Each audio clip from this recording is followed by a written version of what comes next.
रात एक अमीर बैंकर ने अपने दोस्तों के लिए भव्य पार्टी का आयोजन किया। इस पार्टी में कानून, अपराध और दंड पर चर्चा हो रही थी। बैंकर ने कहा, मुझे लगता है कि मृत्यु दंड उम्र कैद से बेहतर है। मृत्यु तुरंत राहत देती है, लेकिन उम्र कैद तो इंसान को तिल तिल कर मार देती है। इस पर एक युवा वकील ने विरोध किया, नहीं, मैं मानता हूँ कि उम्र कैद मृत्युदंड से बेहतर है। जीवन ही सबसे बड़ा उपहार है, चाहे वह कैद में ही क्यों ना हो। बैंकर को गुस्सा आ गया और उसने चुनौती दी कि अगर तुम्हें जीवन इतना प्रिय है तो क्या तुम 5 साल तक एकांत कारावास में रह सकते हो? वकील ने आत्मविश्वास से कहा, 5 साल? मैं 15 साल तक रहने को तैयार हूँ। बैंकर ने हंसते हुए शर्त लगा दी, अगर तुम 15 साल तक अकेले रह सकोगे तो मैं तुम्हें 20 लाख रूबल दूंगा। वकील ने यह चुनौती स्वीकार कर ली।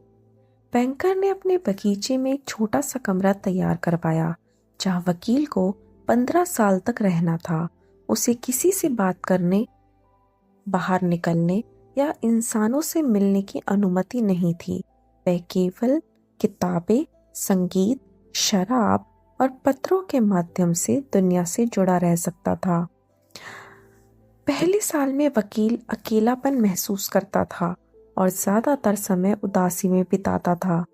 दूसरे साल में उसने शास्त्रीय साहित्य पढ़ना शुरू कर दिया। उसने विभिन्न भाषाएं सीखना शुरू किया। 5वें साल में वह दार्शनिक और धार्मिक ग्रंथ पढ़ने लगा। अब उसे शराब और आराम की चीजों की जरूरत नहीं थी। 10वें साल में उसने विज्ञान, गणित, इतिहास और कला का अध्ययन कर लिया। उसने बाइबल और अन्य पवित्र ग्रंथों को भी पढ़ लिया। वह ज्ञान से भर चुका था और संसार की सच्चाई को समझ चुका था। अब वकील को 20 लाख रूबल मिलने वाले थे, लेकिन बैंकर की हालत बहुत खराब थी।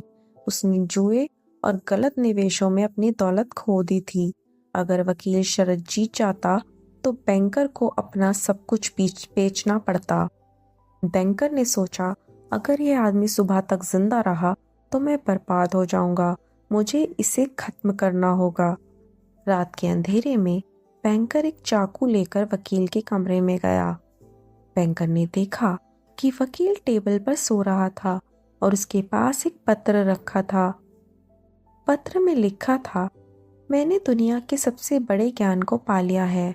अब धन, सुख और भौतिक वस्तुएं मेरे लिए अर्थहीन हो चुकी हैं। मैं इस दुनिया को छोड़ देना चाहता हूँ। मैं अपनी शर्त के पूरे होने से ठीक 5 घंटे पहले इस कमरे को छोड़कर जा रहा हूँ, ताकि मैं इन पैसों का हकदार ना बनूं। बैंकर स्तब्ध रह गया।